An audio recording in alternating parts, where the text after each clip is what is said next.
नमस्कार नीलिमा किचन को आपण मानक अनेक अनेक स्वागत। आज मु आपण मानक सहित शेयर करी पिला मानक स्कूल टिफिन बॉक्स रे दवा पाई ए परोटा रेसिपी।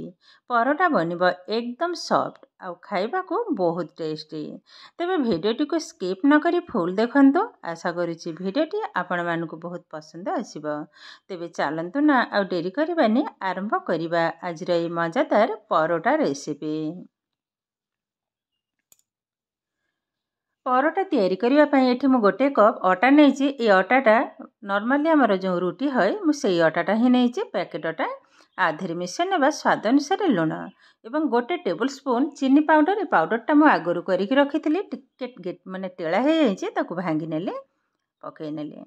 एबे आधेर दे दबा गोटे टेबल स्पून घियो। घियोटा पकेबा द्वारा फ्लेवर तो बहुत सुंदर आसीबो एवं परोटाटा एकदम सॉफ्ट बनिबो। भल भाबरे आग मिसे नेबा। देखंतु ए भली भाबरे घसी घसी मिसे नेबा। एबे आधेर दे दबा 2 रु 3 tablespoon Amul powder. Amul powder पकेबा द्वारा परोटार टेस्ट तो बढ़िबो ता सहित बहुत समय पर्यंत एकदम सॉफ्ट रहिबो। एबे सब जाक उपकरण को आग ए भली भाबरे मिसे नेबा। देखंतु ए हमर मिश्रण रेडी हे गलानी। एबे आधेर अल्प अल्प पानी सहायतार अटाटा को चकटी नेबा। देखंतु एकाथरे पानी ढालिबेनी। एकाथरे पानी ढालला माने जदी पतला हे जिवो आउ ये परोटा पई लोटा टिके टाण ही हबो। बेसी टाण न जेमती रोटी पई अटा चकटा जाए ताठो हल्का टिके टाण। देखंतु अटाटा को भल भाबरे म चकट नै जे ए भली भाबरे ही हबो। देखंतु एकदम ना नरम ना टाण। एबे हाको गोल गोल कर नबा।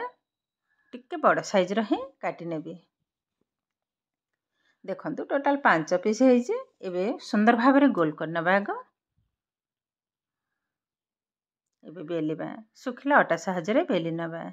बड़ साइज रे टिके बेलिबी जेतेटा संभव। आ एकदम पतला करिबी। आ पतलाटा भी जेतेटा संभव पतला माने करिबी रोटीटा को एकदम गोल आकार आगे बेली नेबी।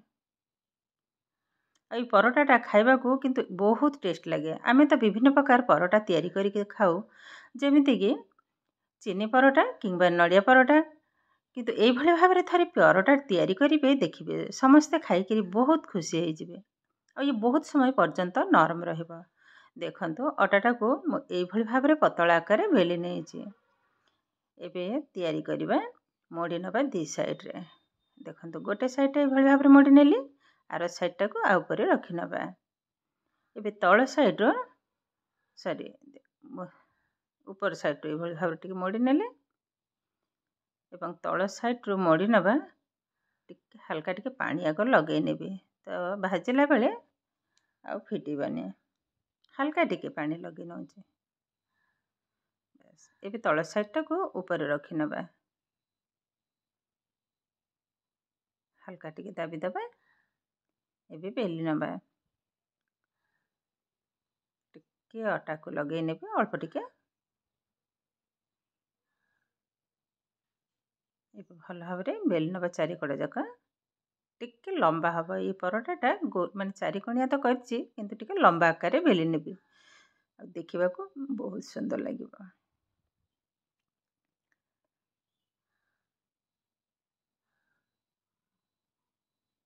देखंतु चारि कोड जका बेली सारला परे ए भली भाबरे लंबा कर नेले। तो ए भली भाबरे सब जका मु बेली नै जे। देखंतु एबे भाजिबा गैस रे बसे नै जे तावा। तावाटा भल भाबरे गरम हैला परे एबे परोटा भाजी नबा। पकई नेली गोटे साइड हैला परे आ गोटे साइड को उल्टै नबा। आउ थरे उल्टै नेबे। एबे दे दबा घियो। अल्प घियो लगौछि जेहेतु पिला माने खाइबे। आगरे भी अटा चकटला बेले मु घियो देइथिले। दी साइड घियो को लगे नेबे आउ टिके दे दबा। गैस रे फ्लेम को ए समय मीडियम रे ही रखिछि। तावाटा भी एकदम ताती हे गलानी। देखंतु ये हमर रेडी हे गलानी। एक गुड प्लेट को मतलब बाहर कर नेबी। आउ गोटे पकई नेले समान करे ए भली भाबरे किंतु सब जाक परोटा को आग भाजी नबा। देखंतु आ ये परोटा बहुत समय पर्यंत सॉफ्ट रहिबो। पिला मानक स्कूल टिफिन बॉक्स रे भी देई परिबे किंबा ऑफिस टिफिन बॉक्स रे मदा देई परिबे किंबा सखाळ संध्या रे जलखिया रे मदा खाई परिबे। देखंतु केते सुंदर भाबरे ସବୁ जाक परोटा किंतु आमर भजा एकदम रेडी हो गलानी। एटा किंतु लास्ट देखंतु बहुत सुंदर लगुच देखा को। मुझे गोटे प्लेट को उठे नौ केतेटा सुंदर बनी देखंतु। एबे साइड रे देदबा आलू एवं अमृतभंडा भजा। तो यही भाव में एकदम सुंदर भाव में देखंतु रेडी हो गलानी। आ परोटाटा केतेटा सॉफ्ट बनी देखंतु। दी साइड भी भजाटा एकदम सुंदर होइछि, कलरटा भी बहुत सुंदर आसुछि। आ देखंतु एकदम सॉफ्ट ये परोटा आ खाइबा को बहुत किंतु टेस्टी। देखंतु केतेटा सॉफ्ट बनी आराम से छिंडी जाउछि। देखंतु बहुत सुंदर बनी। ଏବେ ଦେଖନ୍ତୁ କେତେ ଅଳ୍ପ ସମୟ ମଧ୍ୟରେ ଏ ଆମର ପରଟା ସହିତ ଅମୃତଭଣ୍ଡା ଆଳୁ ଭଜା ରେଡ଼ି ହୋଇଗଲାଣି। ଆଜିର ଭିଡ଼ିଓଟି ଆପଣମାନଙ୍କୁ କେମିତି ଲାଗିଲା କମେଣ୍ଟ କରିବାକୁ ଜମା ବି ଭୁଲିବେନି। ଆଉ ଯଦି ଭିଡ଼ିଓଟି ଭଲ ଲାଗେ ଲାଇକ୍ କରିବେ, ସେୟାର କରିବେ, ସବସ୍କ୍ରାଇବ୍ କରିବେ। ଏମିତି ଆହୁରି ନୂଆ ନୂଆ ଭିଡ଼ିଓର ନୋଟିଫିକେସନ୍ ପାଇବା ପାଇଁ ପାଖରେ ଥିବା ବେଲ୍ ଆଇକନ୍କୁ କ୍ଲିକ୍ କରିବେ। ଫେସବୁକ୍ ପେଜ୍ରେ ଦେଖୁଥିଲେ ପେଜ୍ଟିକୁ ତ ନିଶ୍ଚୟ ଫଲୋ କରିବେ। ତାହେଲେ ଆଜି ପାଇଁ ରହୁଛି, ପୁଣି ଦେଖାହବ ଆଉ ଏକ ନୂଆ ଭିଡ଼ିଓରେ। ନମସ୍କାର।